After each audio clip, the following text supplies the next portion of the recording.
और बुलेटिन की शुरुआत करते हैं लखनऊ से, जहां पर गुजरात से आईएसआई एजेंट रज्जाक भाई गिरफ्तार कर लिया गया है। एनआई ने रज्जाक को गिरफ्तार किया है। चंदौली के राशिद को रज्जाक ने सिम कार्ड दिया था। राशिद पहले ही गिरफ्तार हो चुका है और अब इस मामले में एक और गिरफ्तारी हुई है। तो गुजरात से आईएसआई एजेंट रज्जाक भाई गिरफ्तार कर लिया गया है।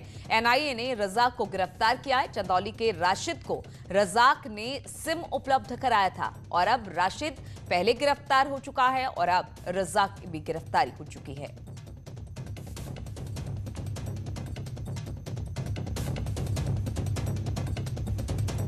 तो लखनऊ से खबर है, जहां पर गुजरात से आईएसआई एजेंट रज्जाक भाई गिरफ्तार किया गया है।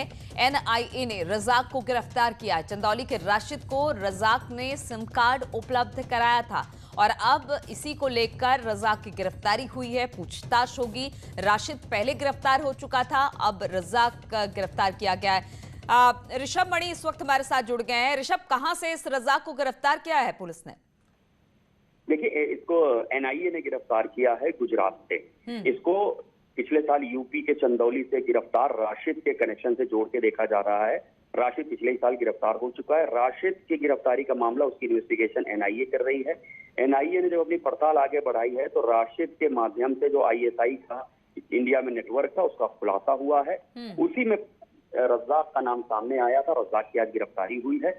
राशिद के पास से जो सिम कार्ड बरामद हुए थे, बताया जा रहा है कि वो सिम कार्ड रज्जाक ने ही उसको अवेलेबल करवाए थे। लिहाजा रज्जाक काफी समय से फरार चल रहा था, लेकिन एनआईए के रडार पे था। आज गिरफ्तार हो गया है। अब रज्जाक से जो पूछताछ होगी तब शायद उत्तर प्रदेश और पूरे भारत में आईएसआई के कहां एजेंट हैं उसकी सही जानकारी मिल पाएगी। राशिद से पहले ही अहम जानकारियां मिल चुकी हैं कि कहां उन्होंने आईएसआई ने इनसे फोटोग्राफ मंगवाए थे, वीडियो मंगवाए थे, जो राशिद ने अवेलेबल भी करवाए थे। चलिए, अब तो रज्जाक से जानकारी कहा जा सकता है ऋषभ, जो आईएसआई एजेंट है रज्जाक की गिरफ्तारी हुई है और एनआईए ने ये इसकी गिरफ्तारी की है, जो कि अब पूछताछ में बहुत सारे खुलासे और हो सकते हैं कि किस तरह से आईएसआई लगातार भारत में अपना जाल बिछा रहा है। बहुत बहुत शुक्रिया आपका जानकारी देने के लिए। और आगरा से खबर लेते हैं। यहां पर पति पत्नी और पुत्र की बेरहमी से हत्या कर दी गई। पति पत्नी और पुत्र की हत्या के बाद शव को जलाने की कोशिश की गई। सुबह के वक्त आगरा में पति पत्नी और पुत्र की बेरहमी से हत्या की बात पता चली।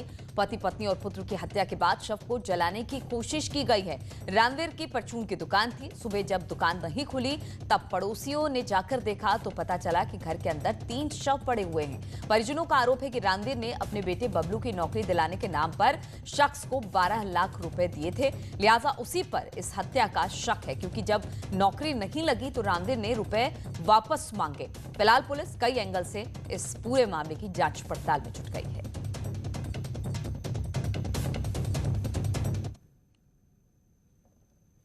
आगरा में दिल दहलाने वाली और सनसनीखेज वारदात हुई है। आगरा में 3 लोगों की बेरहमी से हत्या की गई है। ठीक पीछे आप देख सकते हैं, इसी घर के अंदर 3 लोगों की हत्या की गई है। पति पत्नी और पुत्र की पहले हत्या की गई, उसके बाद शव को जलाने की कोशिश की गई है। बताया जा रहा है कि रात के वक्त ये वारदात हुई है, लेकिन किन लोगों ने ये वारदात की है, हत्या के पीछे वजह क्या है, इस बात की कोई जानकारी नहीं हो पाई है। लेकिन पुलिस के तमाम आला अधिकारी इस घर के अंदर हैं। एसएसपी, एडीजी, आईजी, इसके अलावा डीएम यहाँ पहुंचे हैं। तमाम तरह की बातें सामने आ रही हैं, तमाम एंगल पुलिस के सामने हैं, जिनको लेकर पुलिस जांच कर रही है और उम्मीद है बहुत जल्द इस तहरे हत्याकांड का खुलासा हो जाएगा। आरिफ खान, न्यूज़ 18, आगरा। तो आगरा में आज जब 3 लोगों की मौत हुई, इसके बाद से सनसनी फैली हुई है। तीनों का शव घर में ही बरामद हुआ है। कहा यह जा रहा है कि रामवीर, उसकी पत्नी और पुत्र की हत्या कर जलाने की कोशिश की गई और अब इसमें कई सारी बातें निकलकर सामने आ रही हैं। कहा यह जा रहा है कि अपने बेटे को नौकरी दिलाने के नाम पर 12 लाख रुपए दिए थे इस शख्स ने, और जब वो मांग रहा था वापस तो इसी को लेकर जो परिजन है वो कह रहे हैं कि शायद उसी व्यक्ति ने इसकी हत्या की है। बातचीत करने के लिए आरिफ एक बार फिर से हमारे साथ आगरा से जुड़ गए। आरिफ, अब इस पूरे मामले में एक नया एंगल ये आ रहा है कि 12 लाख रुपए रामवीर ने दिए थे और जब वो मांग रहा था तो फिर उसी शख्स पर शक जाहिर किया जा रहा है कि हो सकता है उसने हत्या की गई हो। परिजन इस बात को कह रहे हैं। जी बिल्कुल, परिजन और आसपास के लोग यही आरोप लगा रहे हैं कि रामवीर ने 12 लाख रुपए एक शख्स को दिए थे रेलवे में नौकरी लगवाने के नाम पर। अब वो जब पैसे मांगे गए, इस बात को लेकर कई बार झगड़ा भी हुआ और आशंका जताई जा रही है या कहें कि शक जताया जा रहा है कि इस हत्या के पीछे उसी शख्स का हाथ है जिसने 12 लाख रुपए लिए हैं। देखिए, परिजनों की शिकायत पर, आसपास के लोगों की शिकायत पर पुलिस ने उस शख्स को हिरासत में ले लिया है। पुलिस उससे पूछताछ कर रही है। देखिए क्या निकल कर आएगा ये पुलिस थोड़ी देर में बता देगी, क्या उस आदमी का रोल है या नहीं है। इसके अलावा आसपास के इलाके के जितने भी सीसीटीवी फुटेज है पुलिस खंगाल रही है, एक एक आदमी से पूछताछ कर रही है। सभी लोगों के मोबाइल लोकेशन लगा लिए गए हैं, उनके नंबरों को ट्रैक किया जा रहा है। तो अभी पुलिस बहुत ज्यादा बताने की स्थिति में नहीं है। घर वालों का आरोप सीधे तौर पर यही है कि जिस शख्स को 12 लाख रुपए दिए गए हैं उसी पर हत्या का शक है। इस बात की जानकारी के लिए, ज्यादा बात करने के लिए हमारे साथ उनके परिवार के कुछ लोग मौजूद हैं, उनसे हम सीधे बात करते हैं। ये बताइए क्या शक है आपको? हाँ, उसमें शक है कि हमारे चाचा जी ने उन्हें 12 लाख रुपए दिए थे वो बबलू की नौकरी लगाने के लिए। तो वो 2 दिन पहले उनसे पैसे मांगने के लिए गए थे, उन्होंने कोई धमकी दी होगी, इसलिए हत्या हो चुकी है। उन्हीं पर शक है हमारा। तो सिर्फ उन्हीं पर शक क्यों? बाकी अलावा हो सकता है कोई और शक है को लोग हो? 2 दिन पहले गए थे और आज हो गई है ये काम। कोई झगड़ा बगड़ा आपने देखा किस तरह की मारपीट नहीं हुई हुआ हो? था। नहीं, जिस शख्स को 12 लाख रुपए दिए थे उससे कोई झगड़ा हुआ हो, झगड़ा मारपीट नहीं हुई हुआ हो? था, वो अकेले गए थे ना मांगने पैसे, इसलिए। देखिए नीलू, साफ तौर पर जो परिजन है सीधे तौर पर आरोप उसी शख्स पर लगा रहे हैं, उसी शख्स पर शक कर रहे हैं जिसने 12 लाख रुपए लिए हैं। देखिए पुलिस की जांच के बाद ही पता चलेगा कि आखिर 3 लोगों की हत्या किसने और किस तरह से की गई थी। चूंकि शव अधजले हालत में मिले हैं, एक जो बबलू जिसकी मौत हुई है उसके पैर जो है बंधे हुए थे। तो अभी पुलिस की जांच के बाद ही सब कुछ पता चल पाएगा कि आखिर हत्या की वजह और हत्यारा कौन है। बिल्कुल, तो पुलिस लगातार अब इस पूरे मामले में छानबीन कर रही है। जो भी पहलू निकलकर सामने आ रहा है उन तमाम पहलुओं पर पुलिस की छानबीन जारी है। बहुत बहुत शुक्रिया आपका आरिफ, तमाम जानकारी देने के लिए। और गाजियाबाद से बड़ी खबर आ रही है। यहां पर एसपी ग्रामीण का ट्वीट वायरल हुआ है। एसपी ने ट्वीट में सिस्टम पर ही सवाल खड़े कर दिए हैं। एसपी ग्रामीण नीरज कुमार जादौन ने कहा कि हम क्रिमिनल से जीत सकते हैं मगर सिस्टम से नहीं। अक्षय सांगवान हत्याकांड मामले में ट्वीट किया गया है और ये ट्वीट अपने आप में सिस्टम पर कई सवाल खड़े करते हैं। अब ये ट्वीट अब वायरल हो रहा है। जो गाजियाबाद के एसपी ग्रामीण हैं उन्होंने ये ट्वीट किया है। सिस्टम पर सवाल उठाते हुए ये ट्वीट किया गया है। एसपी ग्रामीण नीरज कुमार जादौन ने कहा कि हम क्रिमिनल से तो जीत सकते हैं मगर इस सिस्टम से नहीं। अक्षय सांगवान हत्याकांड मामले में ये ट्वीट किया गया है।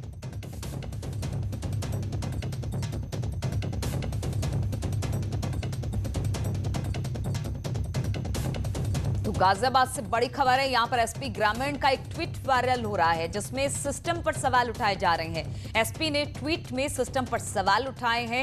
एसपी ग्रामीण नीरज कुमार जादौन ने कहा कि हम क्रिमिनल से जीत सकते हैं मगर इस सिस्टम से नहीं। अक्षय सांगवान हत्याकांड मामले में उसी को लेकर ये ट्वीट किया गया था। और इस पर बातचीत करने के लिए हमारे साथ अमित राणा जुड़ रहे हैं। अमित, एसपी साहब का ये ट्वीट बहुत सारे सवाल खड़े करता है। जी बिल्कुल, जिस तरीके से लगातार एसपीआरए जो है यहाँ नीरज कुमार जादौन हैं वो पुलिसिंग के लिए जाने भी जाते हैं। जैसे ही 24 तारीख को युवक की हत्या की गई थी की, उस मामले के बाद से ही लगातार इन्होंने टीमें गठित की हुई थी और लगातार दबिश भी दी जा रही थी। 8 लोग उसमें टोटल नामजद थे, जिनमें से कि एक अभी जो मौजूदा विधायिका है मोदीकर, उनके पति को भी उसमें नामजद किया गया था 120 बी के तहत। तमाम तरीके की दबिशें दी जा रही थी पुलिस की तरफ से, लेकिन 2 आरोपी दिल्ली में सरेंडर कर देते हैं। वहीं एक मुख्य आरोपी मनीष त्यागी वो भी गाजियाबाद की कोर्ट में सरेंडर कर देता है। उसके अगले ही कुछ घंटों बाद ही नीरज जादौन की तरफ से ये ट्वीट आता है कि आप अपराधियों से लड़ सकते हैं लेकिन सिस्टम से नहीं। उसके बावजूद भी उन्होंने अपनी टीम की हौसला अफजाई की है और कहा है कि बेस्ट ऑफ लक टीम, क्योंकि 4 दिन तक उनकी जो टीम थी लगातार काम कर रही थी। उनका ये ट्वीट लगातार वायरल हो रहा है। उसके पीछे की वजह यही बताई जा रही है उनके अंदर की जो कुंठा है उसको वो व्यक्त करना चाह रहे थे। हालांकि इस बारे में जब उनसे बात करने की कोशिश की तो उन्होंने कहा कि बस मेरे मन में विचार आया था तो मैंने इस तरह का ट्वीट ये कर डाला है। तो इस तरह का विचार आया और विचार क्यों आया वो भी सबके सामने है। बहुत बहुत शुक्रिया आपका अमित राणा तमाम जानकारी देने के लिए। तो सिस्टम पर सवाल उठा दिए हैं एसपी ग्रामीण गाजियाबाद नीरज कुमार जादौन ने। उन्होंने कहा कि हम क्रिमिनल से तो जीत सकते हैं मगर सिस्टम से नहीं।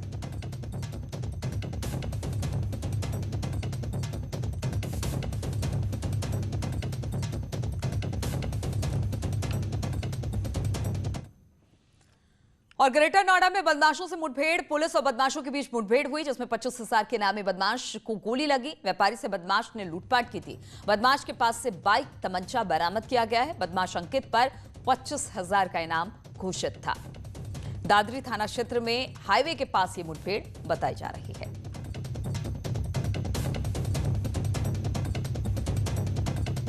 दोस्तों से पुलिस की मुठभेड़ हुई है।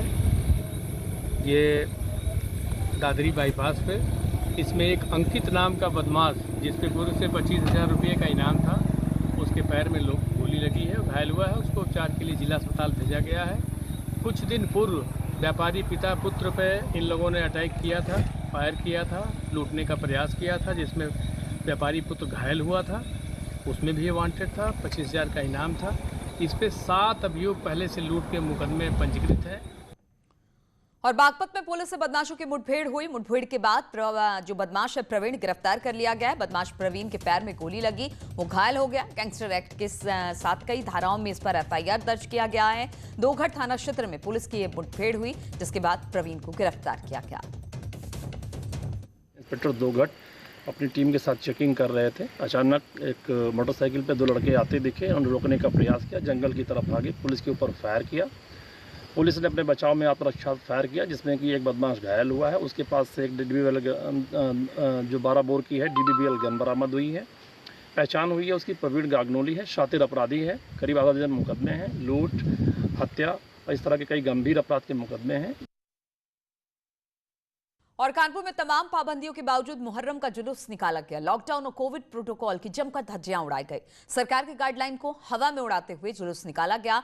मुहर्रम में दिन भर सख्ती के बाद रात को पुलिसकर्मी सड़क पर नदारद दिखे, जिसके बाद रात में मनमाने तरीके से कई लोगों ने जुलूस निकाला। नवाबगंज थाना इलाके में जुलूस सड़कों पर नारेबाजी करता हुआ घूमता रहा।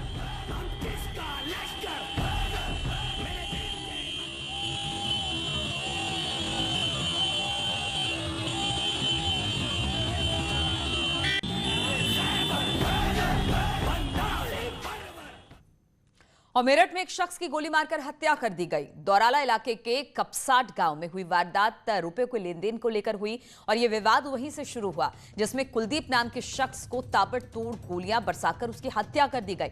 बताया जा रहा है कि कुलदीप अपने दोस्तों के साथ पैसे लेने गया था, जिसके बाद हमलावरों ने खेत से निकलकर गोलीबारी शुरू कर दी। हमले में कुलदीप का दोस्त बाल बाल बच गया। परिजनों ने मुजफ्फरनगर के अजीत और उसके साथियों पर हत्या का आरोप लगाया है।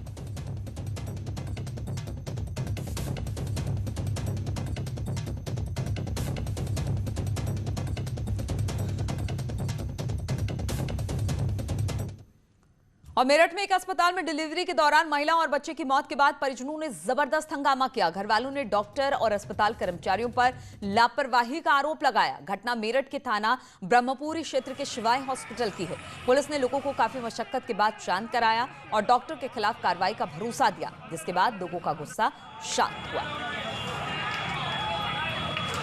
तो तस्वीरें हम आपको दिखा रहे हैं किस तरह से डॉक्टरों की लापरवाही यहां पर देखने को मिली और इसके बाद लोगों ने जबरदस्त हंगामा किया।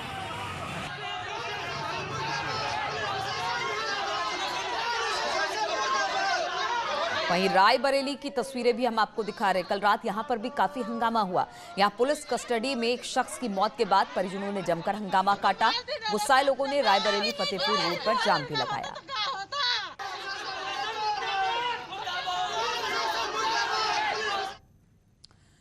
और भारत चीन के सैनिकों में फिर झड़प हुई है। भारत चीन के सैनिकों में एक बार फिर से झड़प सुनने को मिली है। 29 और 30 अगस्त की रात ये झड़प बताई जा रही है। चीन की घुसपैठ को भारतीय जवानों ने नाकाम कर दिया है। पैंगोंग लेक के पास ये दोनों सेनाओं में झड़प हुई है। अभी चुशूल में दोनों सेनाओं के बीच बातचीत चल रही है। चुशूल में चल रही कमांडर स्तर की बातचीत है। वहीं चीन की PLA ने 29-30 की रात को दोनों देशों के बीच बनी सहमति का उल्लंघन करने की कोशिश की, जिसे भारतीय सेना ने नाकाम कर दिया है। चीन के प्रिएक्टिव मिलिट्री मूवमेंट के जरिए यथास्थिति को बदलने की कोशिश की गई। और हम आपको बता दें कि भारतीय सेना ने पैंगोंग के साउथ में चीन की हरकत को भांप लिया था और चीन के मंसूबे को पूरा नहीं होने दिया था। फिलहाल चुशूल में दोनों देशों के ब्रिगेड कमांडर स्तर की फ्लैग मीटिंग जारी है। तो पैंगोंग लेक के पास दोनों सेनाओं में झड़प हुई है। एक बार फिर से 29-30 की दरमियानी रात को ये झड़प बताई जा रही है, जहां पर आपस में दोनों देश के जो सेना थे वो भिड़ गई है। लेकिन चुशूल में हम आपको बता दें कि लगातार कमांडर स्तर की बातचीत हो रही है। चीन की PLA ने 29-30 की रात को दोनों देशों के बीच जो सहमति बनी थी उसका उल्लंघन करने की कोशिश की, जिसे भारतीय सेना ने नाकाम कर दिया। अब चीन के प्रोएक्टिव मिलिट्री मूवमेंट के जरिए यथास्थिति को बदलने की कोशिश की है। भारतीय भारतीय सेना ने पैंगोंग के साउथ में चीन की हरकत को भांप लिया और चीन के मंसूबे को पूरा नहीं होने दिया। फिलहाल हम आपको बता दें कि चुशूल में दोनों देशों के ब्रिगेड कमांडर स्तर की इस वक्त बातचीत चल रही है। बातचीत करने के लिए शंकर आनंद हमारे साथ जुड़ गए। शंकर, क्या खबर मिल रही है? देखिए, चीन की जो पीएलए है, यानी कि वहां की जो सेना है, वो 29 की रात को दोनों देशों की जो पहले सहमति बनी थी, दोनों के बीच जो एक एग्रीमेंट हुआ था, उसका कहीं कहीं चीन के पीएलए सेना के द्वारा उसका उल्लंघन करने का ये मामला है, जिससे भारतीय सेना ने नाकाम कर दिया। जिस तरह से पीएलए की सेना जो है आगे बढ़ने की कोशिश की और जिस तरह से चीन ने बाकायदा प्रोएक्टिव मूवमेंट के जरिए उस हालात को, जो अभी तक में हालात बने हुए थे, उसको बदलने की कोशिश की, उसको भारतीय सेना ने जवाबी कार्रवाई करते हुए और उसे पीछे हटने के लिए मजबूर। बिल्कुल शंकर, एक तरफ तो चुशूल में बातचीत चल रही है दोनों देशों की और दूसरी तरफ इस तरह की हरकत सीमा पर।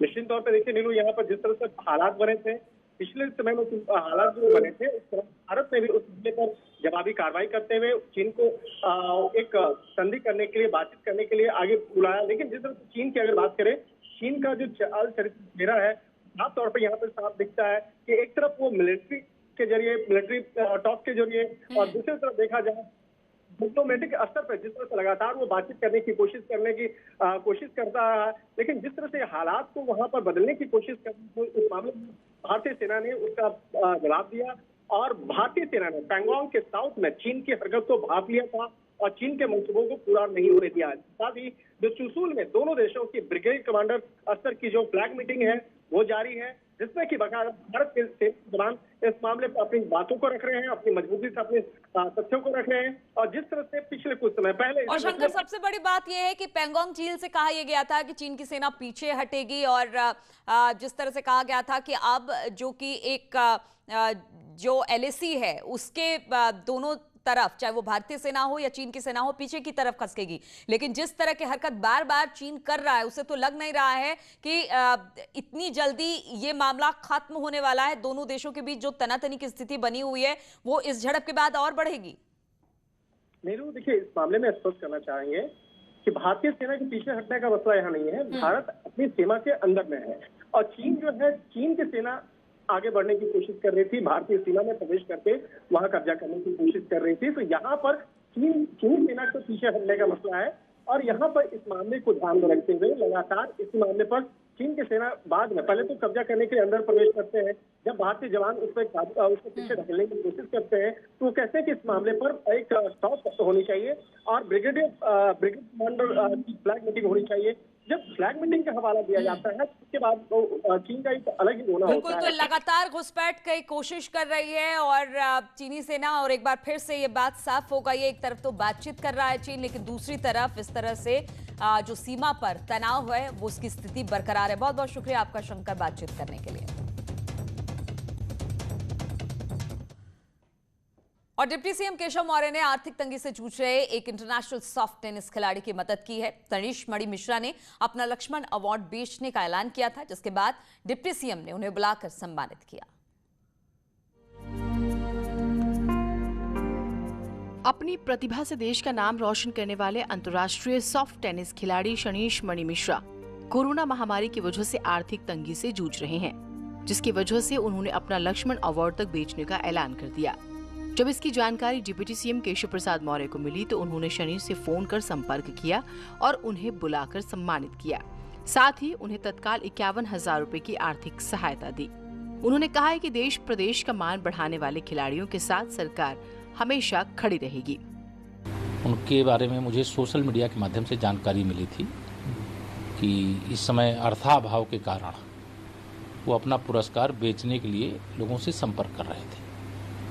तो मैंने उनको ट्रेस करवाया, पता कराया, तो उनका नंबर जब मुझे मिला तो मैंने उनको सम्मान के साथ कालिदास मार्ग पर बुलाया है और बुलाने के बाद उनका यहाँ सम्मान भी किया है और उनको 51,000 रुपये तात्कालिक रूप से कि कोई ऐसी कठिनाई है तो उसका निवारण हो सके वो राशि भी उनको भेंट की है।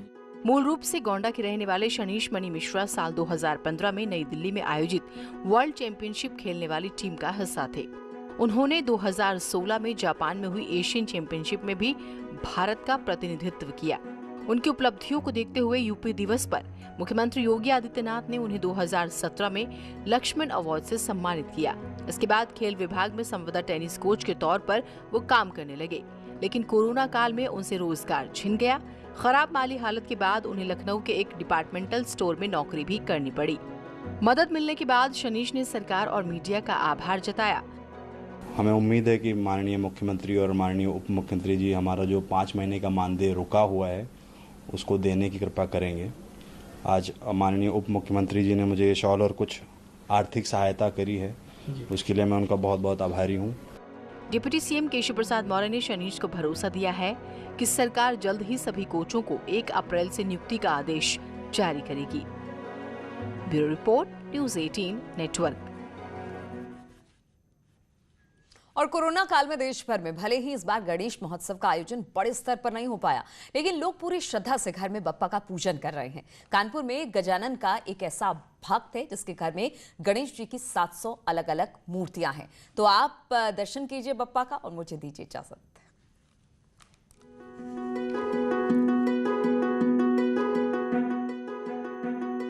शौक बड़ी चीज है और उसमें श्रद्धा और जुनून भी शामिल हो जाए तो फिर कहने ही क्या।